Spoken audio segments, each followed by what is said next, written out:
చాలామంది స్టార్టింగ్ రావాల్సిన వాళ్ళు, మధ్యలో రావాల్సిన వాళ్ళు మొత్తం జరిగిపోయినాక వస్తారండి.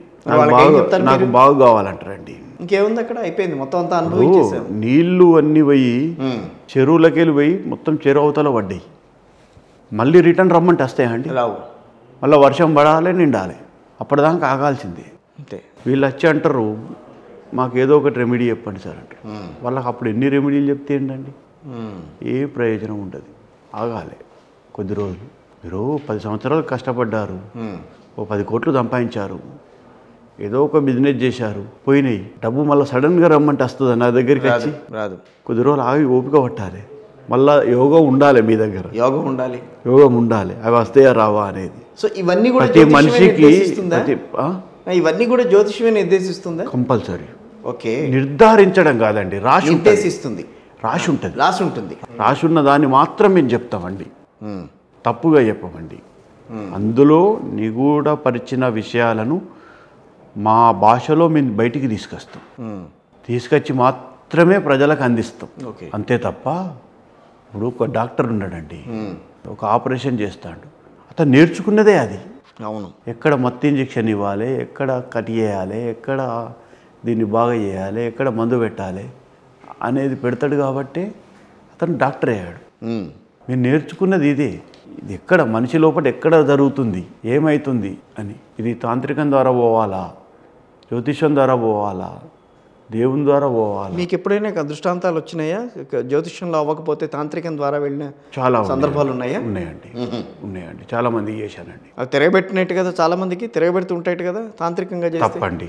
తప్పండి. ఎవరికి తిరగబెడతాయి అంటే, ఇప్పుడు క్షుద్ర పూజలు చేస్తారండి. తాంత్రికం వేరు, క్షుద్ర పూజలు వేరా? అదేంటి? క్షుద్ర పూజలు అంటే సైతాన్ల మీదనే ఎక్కువ ప్రయోగాలు చేస్తారండి. ఓకే. మీరు ఎక్కువ శాతం క్షుద్ర పూజలు చేసే వాళ్ళకు నాకు తెలిసినంత మట్టుకు వాళ్ళు ఎప్పుడు 1-2 గంటలకు ఒక్కసారి ఏదో ఒక మందు తాగుతూనే ఉంటారండి. తాగాలా? వాళ్ళు తాగుతారండి. ఓకే. ఎందుకంటే అండి వాళ్ళ పరిమితులు చాలా తక్కువ అండి. వాళ్ళు చేసే విధానము, వాళ్ళు సాధన చేసేది కూడా చాలా తక్కువ. కామాఖ్య అమ్మవారి దగ్గరికి వెళ్తారు, అది వేరండి. అది వేరు.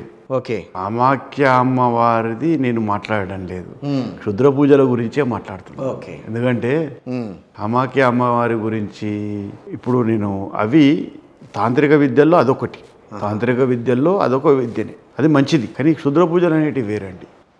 వాళ్ళు ఎక్కువ శాతం చెడు చేయడానికే ప్రయత్నిస్తారు. చాలామంది ఊళ్ళల్లో వీళ్ళు నాశనం అయిపోవాలి, వాళ్ళు నాశనం అయిపోవాలి. ఎవ్వరు వాళ్ళు ఏవట్టి నాశనం కారండి. క్షుద్ర పూజ చేసినా ఏమో నిమ్మకాయలు పెడతారు. నేను ఒక మాట చెప్తానండి. ఇప్పుడు కేసీఆర్ గారు ఉన్నారండి, 20 సంవత్సరాలు శుక్రమా దశ నడిచింది ఆయనకి 2004 నుంచే 2024 వరకు అనుకోవచ్చా? అంతే. 2023 ఆల్మోస్ట్ మంచి కెపాసిటీ ఉన్న లీడర్. మరి అట్లంటే వాళ్ళు చేయాలనుకుంటే అన్నప్పుడు ఎంతోమంది కోట్లు పెట్టి చేపిస్తారు కదండి. గ్రహబలం గట్టిగా ఉంటే ఏది పారదండి. గ్రహబలం వీకుంటేనే ఆ మనిషి దగ్గరికి వెళ్ళగలుగుతుంది. ఆరాలు అనేవి వస్తుంటాయి ఆడికి. గ్రహబలం గట్టిగా ఉన్న దగ్గరికి నీకు ఏ ఆరా రాదండి. ఓకే. ఇది ఒకటి గమనించుకోవాలి. గ్రహబలం ఎప్పుడైతే వీక్ అవుతుందో అప్పుడు మనిషి ఒక కుంగిపోతూ ఉంటాడు. ఓకే. అప్పుడు మాత్రమే మాతోని పని పడుతుందండి, మేము మంచిగా చేయగలుగుతాం. అంతే తప్ప ఇక ఇంకోటి ఉండదండి. కర్మ సిద్ధాంతానికి వ్యతిరేకంగా మీరు మంచి చేయగలరా? వ్యతిరేకంగా పోలేమండి. అది వ్యతిరేకంగా పోలేమండి, కానీ ఆ ప్రభావాన్ని తగ్గించుతాం అండి.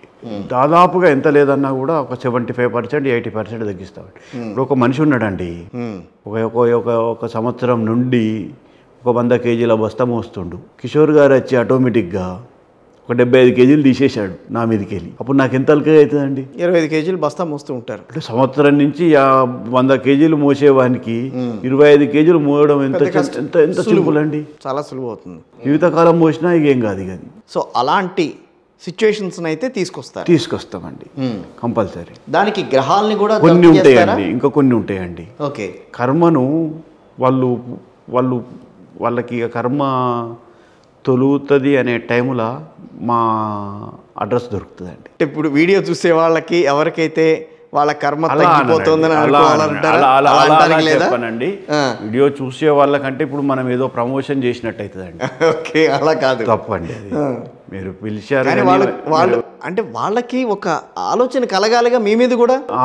అట్లా కాదండి, వాళ్ళకు కలిగితే వాళ్ళు వస్తారండి.